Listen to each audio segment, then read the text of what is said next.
Hi friends, welcome to information world YouTube channel.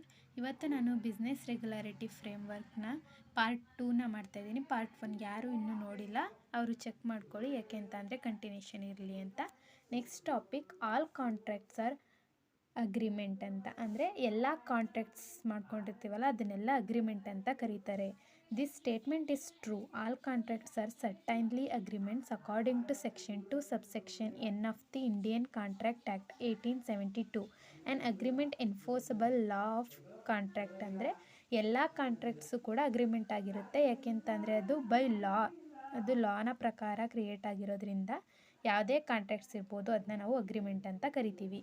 Next, all agreements are not contracts. ಅಂದರೆ agreements ಎಲ್ಲ ಕೂಡ contracts ಆಗಿರಲ್ಲ. ಯಾಕೆಂತ ಅಂದರೆ ಅಗ್ರಿಮೆಂಟ್ಸ್ಗೂ ಕಾಂಟ್ರಾಕ್ಟ್ಸ್ಗೂ ತುಂಬ ಡಿಫ್ರೆನ್ಸ್ ಇರುತ್ತೆ.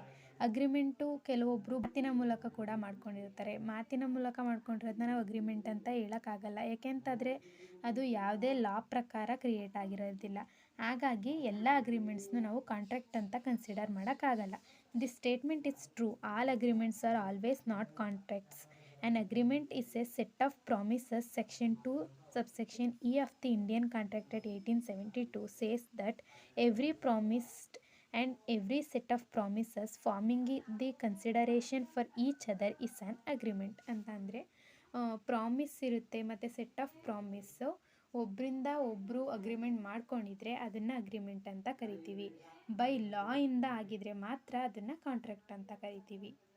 Essential elements of valid contract. ಒಂದು ವ್ಯಾಲಿಡ್ ಕಾಂಟ್ರಾಕ್ಟ್ಗೆ ಮುಖ್ಯವಾದ ಅಂಶಗಳು ಯಾವ್ಯಾವುದು ಅಂತ ನೋಡೋದಾದರೆ, first one, 2 parties, offer and acceptance, legal relationship, lawful consideration, capacity of parties, free consent, lawful object, certainty and possibility of performance, not declared wide, legal formalities must be complete.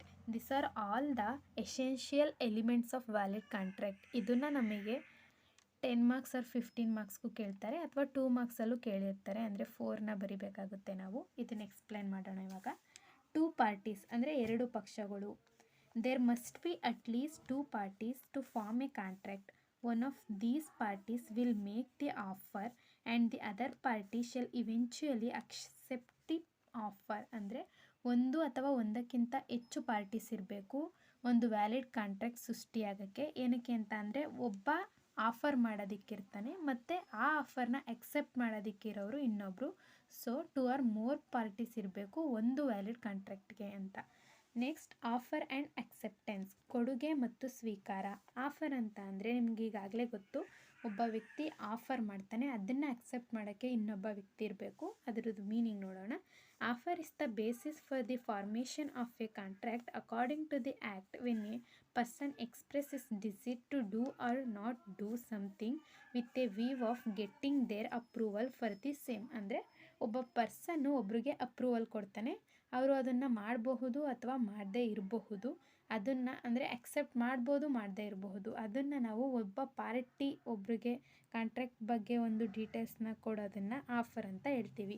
Acceptance means when on offer is made the other party accept it's. ಅಂದರೆ ಒಬ್ಬ party ನಮಗೆ offer ಮಾಡಿರ್ತಾನೆ, ಅದನ್ನು accept ಮಾಡೋದು ಬಿಡೋದು ಇನ್ನೊಬ್ಬ ಪಾರ್ಟಿಯ ಕರ್ತವ್ಯ. ಅದನ್ನು ಅಕ್ಸೆಪ್ಟೆನ್ಸ್ ಅಂತ ಕರಿತೀವಿ.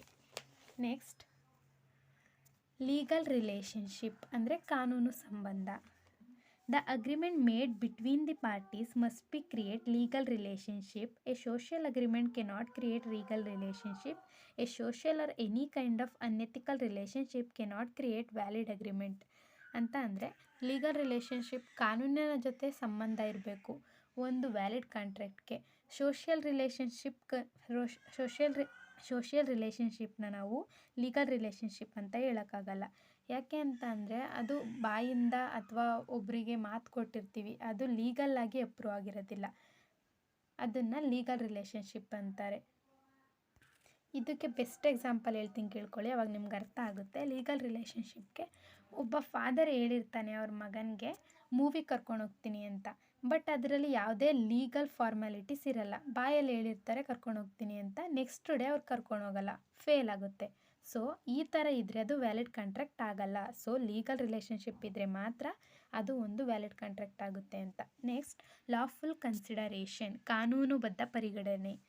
Consideration means something in return. Each agreement must B supported by lawful consideration ಅಂತ. ಅಂದರೆ ಕನ್ಸಿಡರೇಷನ್ ಅಂದರೆ ಒಂದು ಅಮೌಂಟ್ನ ಕನ್ಸಿಡರ್ ಮಾಡಿ ವ್ಯಾಲಿಡ್ ಅಗ್ರಿಮೆಂಟ್ ಅಥವಾ ಕಾಂಟ್ರಾಕ್ಟ್ ಮಾಡ್ಕೊಳ್ಳುವಾಗ ಒಂದು ಇಷ್ಟು ಸಮ್ ಆಫ್ ಅಮೌಂಟ್ ಅಂತ ಕನ್ಸಿಡರೇಷನ್ ಕೊಡೋದನ್ನು ನಾವು ಲಾಫುಲ್ ಕನ್ಸಿಡರೇಷನ್ ಅಂತ ಕರಿತೀವಿ.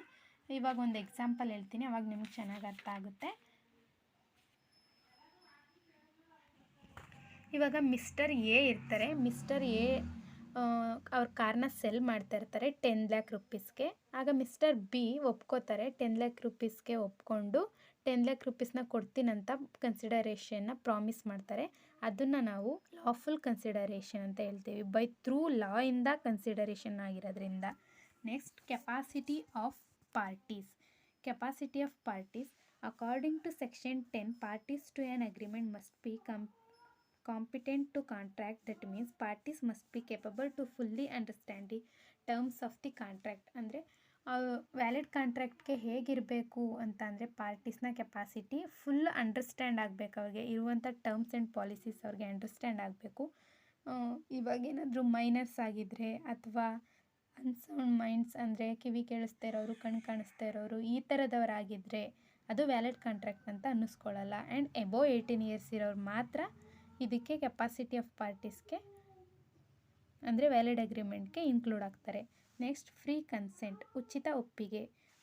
Free consent is another requirement of a valid contract. The parties should enter into contract with free consent. ಅಂದರೆ ಪಾರ್ಟೀಸ್ ಅವರು ಒಪ್ಕೊಂಡು ನಮ್ಮ ಒಂದು ಕಾಂಟ್ರಾಕ್ಟ್ಗೆ ಬರ್ತಾರೆ. ಅದನ್ನು ನಾವು another requirement of valid contract ಅಂತೀವಿ.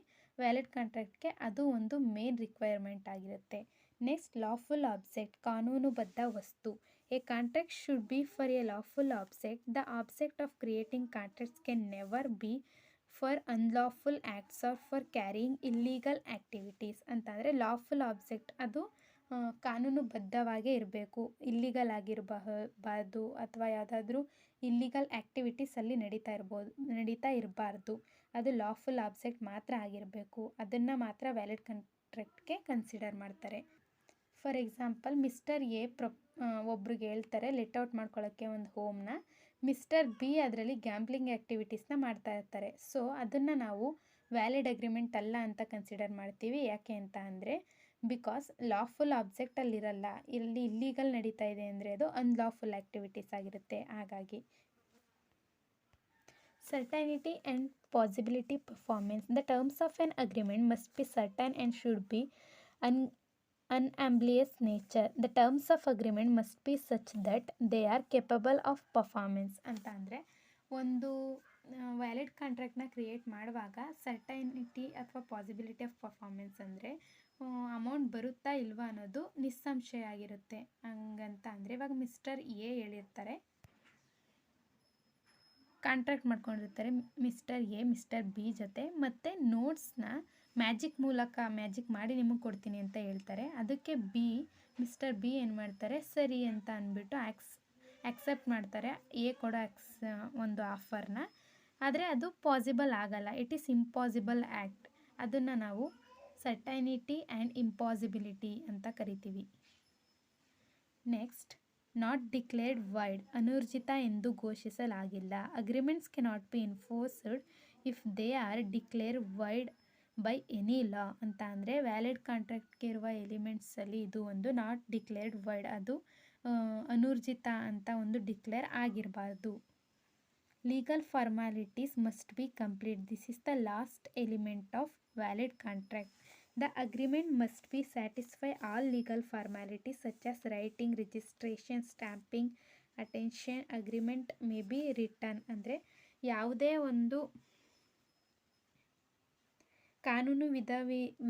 ಕಾನೂನಿನ ಪ್ರಕಾರ ಇದ್ದರೆ ಮಾತ್ರ ಅದು ಒಂದು ವ್ಯಾಲಿಡ್ ಕಾಂಟ್ರಾಕ್ಟ್ ಅಂತ ಅನ್ಸ್ಕೊಳ್ಳುತ್ತೆ. ಯಾವ ರೀತಿ ಅಂತ ಅಂದರೆ ಅದು ಪ್ರತಿಯೊಂದು ಫಾರ್ಮ್ಯಾಲಿಟೀಸ್ನ ಸ್ಯಾಟಿಸ್ಫೈ ಮಾಡಿರಬೇಕು. ಯಾವ ಥರ ಅಂದರೆ ರೇಟಿಂಗ್ ಇರ್ಬೋದು, ರಿಜಿಸ್ಟ್ರೇಷನ್ ಇರಬಹುದು, ಇದೆಲ್ಲ ಪಾಲಿಸೀಸ್ನ ಸ್ಯಾಟಿಸ್ಫೈ ಮಾಡಿದರೆ, ಕಾನೂನಿನ ವಿಧಿವಿಧಾನಗಳೆಲ್ಲ ಪೂರ್ಣ ಆಗಿದ್ದರೆ ಅದನ್ನು ವ್ಯಾಲಿಡ್ ಕಾಂಟ್ರಾಕ್ಟ್ಸ್ ಅಂತ ಡಿಕ್ಲೇರ್ ಮಾಡ್ತಾರೆ. ಇದಿಷ್ಟು ಇವತ್ತಿನ ವಿಡಿಯೋ. ಐ ಹೋಪ್ ಈ ವಿಡಿಯೋ ನಿಮಗೆ ಅರ್ಥ ಆಯಿತು ಅಂತ. ವಿಡಿಯೋ ಅರ್ಥ ಆಗಿದರೆ ಲೈಕ್ ಮಾಡಿ, ಶೇರ್ ಮಾಡಿ, ಕಮೆಂಟ್ ಮಾಡಿ ಮತ್ತು ನನ್ನ ಚಾನಲ್ನ ಸಬ್ಸ್ಕ್ರೈಬ್ ಮಾಡ್ಕೊಳ್ಳಿ.